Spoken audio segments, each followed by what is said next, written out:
Someone na independent lang at hindi ganun may, parang hindi ganun naalagain. Ano kaya kay Prince? To a point na mabubuhay Parsa? even if matarget siya ng isang Ayun, Harley. Parsa nga.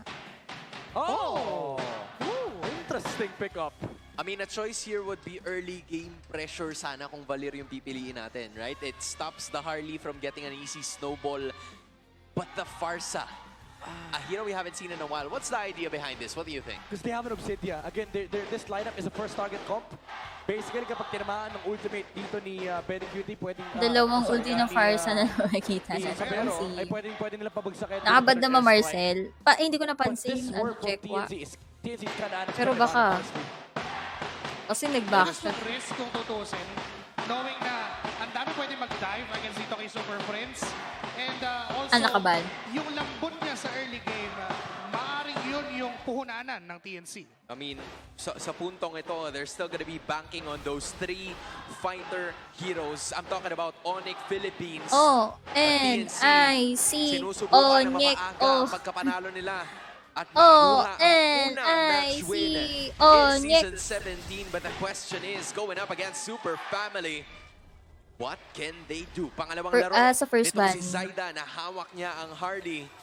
And they'll be doing just enough para matulungan siya towards getting this purple objective. Ayaw talaga laro ni Benecutie yung Sora. I initially thought the Sora was gonna go gold and then CCXP for the Phobius matchup. But now seeing the lanes, they still are playing the Sora on the EXP sa kamay ni Trimar. Maybe they think it's much more viable for the turtle. Yun nga, Kasi meron siyang CC pang set, meron siyang team fight tool Yeah. for TNC to actually capitalize on. But it doesn't solve the Phobius problem, honestly. Mahirapan pa rin siya doon sa matchup niya. Plus, yung laya niyang gumalaw is answered back by the Phobius pick. But ang naging answer back ng TNC ay unahin na itong Phobius with Chakno na dadalaw doon sa bottom lane.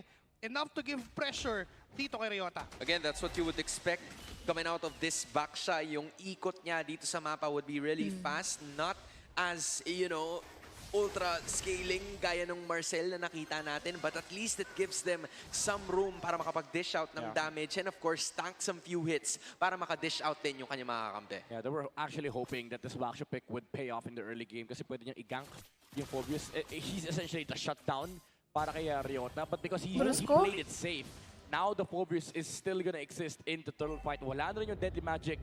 Ideally, if you're TNC, you just give this turtle. Parang ang hirap na kasing palagan knowing na wala na yung isang great resource para kumuha sana ng pick-off. Pero mukhang iba yung plano. They still wanna loiter around that turtle. Nandun na nga si Chakno. Damage is there because of the na po shield pumesto unity din TNC, na magpupula dito sa isang backsha. At hindi nilalaban ng Onicph Philippines. Biglang binurse ng TNC yung turtle. Di sila nakahanap ng tiyempo. In fact, napaligiran sila nitong si Trimar and it was more than enough. In fact, nakakuha pa sila Patay ng si extra Brusco. kill. First blood taken by TNC. First blood ulit si Brusco, Sloppy please. for Onicph Philippines. They knew that they could have started the turtle and wala din yung Phobius doon sa team fight na yun. TNC capitalize on the fact that they have river control. Something na pasok na naman sa keys to victory natin. Kapag hawak mo yung river control, hawak mo yung tempo ng game, and Brusco stepping too far from the river gets punished by TNC. Tol, parang may dakdak na may kasama. Trimar with the thunder. Solo kill! Lalabas yun sa taas eh. Again, yung mga ganong klase ng galaw, men, hindi ko in-expect. Biglang may nangyayaring hindi dapat. Imaginein mo, dahil alam din ng TNC kanina na hindi pa nag-back away si Brusco, trinay ulit ni Zaida na patayin with a deadly magic. And not just that, even itong si Trimar knowing his advantage against that Phobius. Yes, maka-counter mo yung mga dash na meron ako, pero yung damage hindi eh. As early as now, Ay, legit. Di ko napansin. ang side ng TNC. Titignan. Kakaiba. Nung kasi yung laro eh, hindi sa camera nung I think ano even eh. Onicph Philippines didn't expect this, but they're playing very, very fast. Tinunggol. Ni Chakno sa gitna. Tapos may seta mula kay Trimar. Si Brusco na naman ang Pero napataan. May ultimate mula kay Super Friends. Pero not enough pa yung damage para wow. makuha ng counter. It's TNC with a 3-0. Bangko na si Lance Storm na lagi paglalaro para sure. Grabe rin yan. Same story nung last game, napupuruan si Brusco sa early Miss yun game. daw, sabi Now, ni Trimar it's kay much worse because the Hilda is getting shut down. Kailangan And it is tayo gonna be na. the same story tulad nung series number 1 natin, kapag Nasa nakita nila solo yung kill? Hilda, pwede nilang kasahan ng Deadly Magic. In fact, ang dami nilang Nakakawait ways si Hero. para patayin yung Hilda. There's the stun mula kay Jackdo. Oh, Uy, May counter lang doon sa baba. Si Trimar naman ang Trimar, nabigyan. 3 tinatlo. members of Onicph Philippines getting that kill. Before the turtle, maganda para sa Onicph Philippines to. Right, not using a retribution just yet. -1 din ang TNC. Posibleng window to para sa Onicph Philippines na makakuha ng kanilang unang objective in this game. Pupuruhan na naman nila. Chakno? Si Chakno naman ngayon na napagdiskitahan at siya magiging target. Bagsak ang roamer ng TNC. Pero Benny Cutie is here. Susubok Grabe. sila. Humabol. Storm!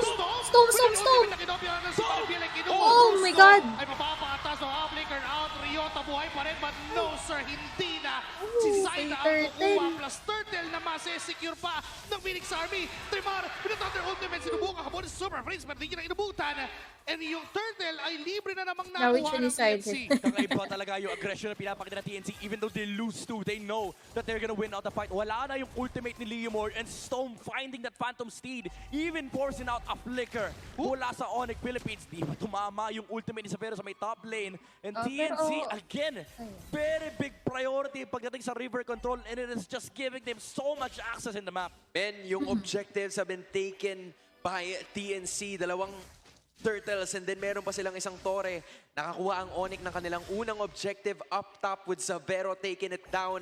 Halos 1,000 ang hinahabol ngayon ng Super Family, and they're trying to protect itong bandang gitna para hindi mas magkaroon ng access ang TNC Pro Team towards those purple and orange buffs. Savero, ang bangko ngayon ng Onyx Philippines. Yeah. Doing everything in his power to get kay Savero to siya. items in time. Yeah, ito talaga yung insurance policy ng Onicph Philippines. One thing that is very good with their lineup is that they have scaling. Ang ano lang The Leomord yan, can scale, check the wa. Obsidian Wag can scale, wag in fact, madedens even yung the nasa Barca ano niya, yung can nasa scale. harap. But the thing about Yung mga TNC's magiging, lineup is ano niya, they pananggalang have this shield. anti-winning condition hero. Good evening din, yung ano, Harley, Arkeeper. man. Kapag hindi nag-iingat si Savero, kaya siyang i-one-hit delete Yes. ng isang Harley. Ano si Vice sa winner ground pagdating late game? Oh, so yung item progression na papunta dito si Savero would be the Trinity. Ito yung nagbago sa isang Obsidian din kasi, knowing na pinabilis yung Bone Shards. So, mas mararamdaman mo yung kate nung Trinity Plus. Yeah. Meron siyang enough damage para patayin yung mga Ate, kasama ba fighters si na meron Kirk? ng Hindi siya TNC. naglalaro.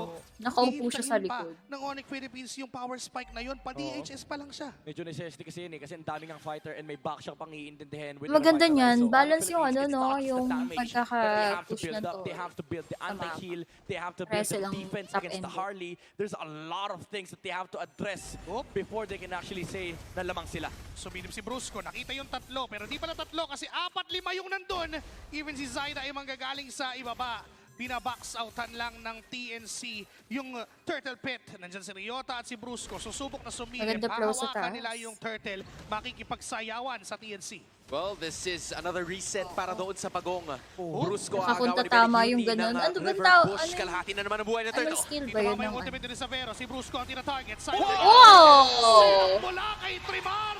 And King Kong will go down. Oh Hahabol my pa ang member sa God. TNC. Nandyan yung kinopyang Phantom Seed. Si Ryota napatalon. Pero tinanggi niya lahat ng damage. Anong na tawag din sa manggagaling skill TNC ni- na hindi pa tapos. skill ba yun? Nandun gumugulong pa O si third Chakno. skill? Naghahanap pa Yung ng possible target. Kukuha binabato ng na purple. spray. Kukuha ng turret. Lahat ay covered ng TNC.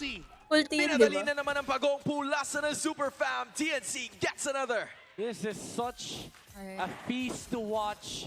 TNC very decisive Punta tama with their yun. choices. They bursted down the turtle nung nakita Saka kung nila maganda yung na kapit, umaampas no? si King Kong with the Phantom Steed, Trimar with a dash and ulti flicker. Ang tanong, makakapit ba na We'll see maganda an instant yan? replay. Look at this very fast play mula sa TNC.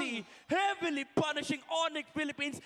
They tried to respond, but the response was met with a big fat no. Hindi rin niya nakuha yung barbiel niya kasi na out of position na burst down pa siya. And for TNC, yun yung best play na nagawa nila so far. Even with Chakno anchoring that front line. Kung kanina Marcel yung gamit niya na ginagawa yung ganito, ganun pa rin yung ginagawa niya. Ang pinagkaiba lang, isa lang yung nasa stop niya. Mas Doon sa magaling gulong, pa yung yung kanina copy Marcel, nila. lahat ng nadaanan nasa stop Uy, niya. Oo. grabe Pero ka, same pa rin Mr. yung ginagawa Stark. niya. Same pa rin yung idea na pipigilan Pero mas niya masakit yung yung kabayo galaw ni ng ano, Onyx. no? Ito yung masasabi mong Mas panggulong. masakit yung kabayo ni Stone. Panggulo kasi siya eh. 6.3 out of 7. Thank you. Oh, ilan sa'yo? 6.3. O sige, 6.5 ko na. Sayang naman eh. Para 6.4 yung average. Thank you, baby ko. TNC still Grabe si holding on to Stone. a Girama. 3K gold lead. Ang Oplan patabain. Busugin si Sabero. Ay buhay pa rin para sa Onicph Kung ano nga Philippines. nila, comms Pero nila ganun pa man, si hindi magiging madali ang kanyang ruta since paulit-ulit TNC. tsaka English. Inuunti-unti na nila yung mga jungle Para creeps and objectives na meron ng Thank you, Onicph. boss man. Taking that purple buff down. Nakita na naman nila si Brusco. Naku po, ang bilis na binigyan. Binungga, Uy! binungga, tapos biglang nawala na ang buhay ni Tinidlat. Brusco. Gusto lang naman niyang dumaan, pero di siya. Pinauwi. Pinauwi siya, pero pinatay. Oh, kawawa naman si Brusco, men. Kanina pa siya napagtitripan nung game 1 pa lang. Ngayon, game number 2. Again, kapag nakita siya, kapag lumawit siya sa mapa, pwede siya i-burst ng TNC. And look at this defense mula sa TNC. They're already looking for the next target. Look at Trimar. Nag-aabang na agad. Bro, Nagsusunod na bro. pupuntahan. Even si Chakri na pagulong na dyan.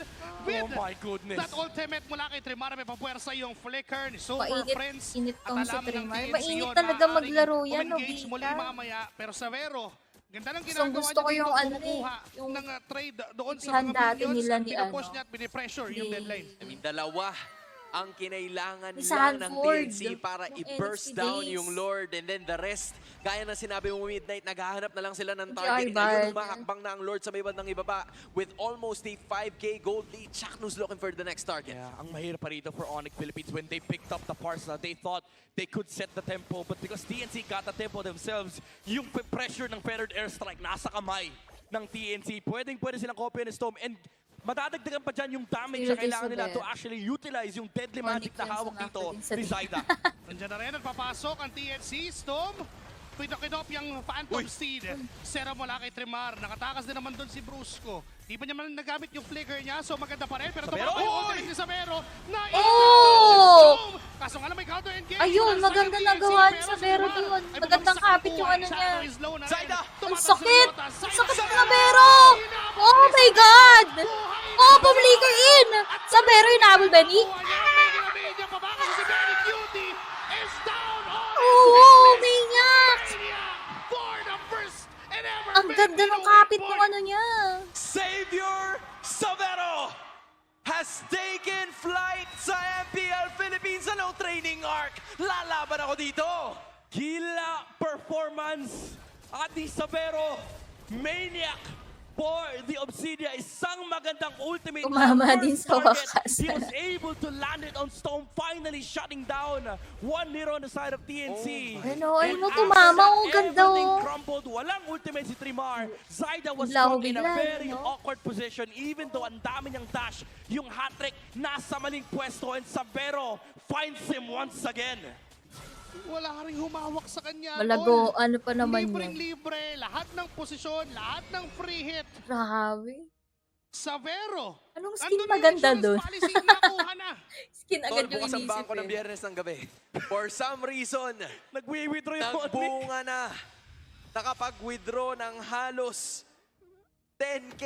Oo, In terms at of saka gold, maganda itong si din kasi Sabero, talaga yung enough to kapit be ng able to ulti get niya.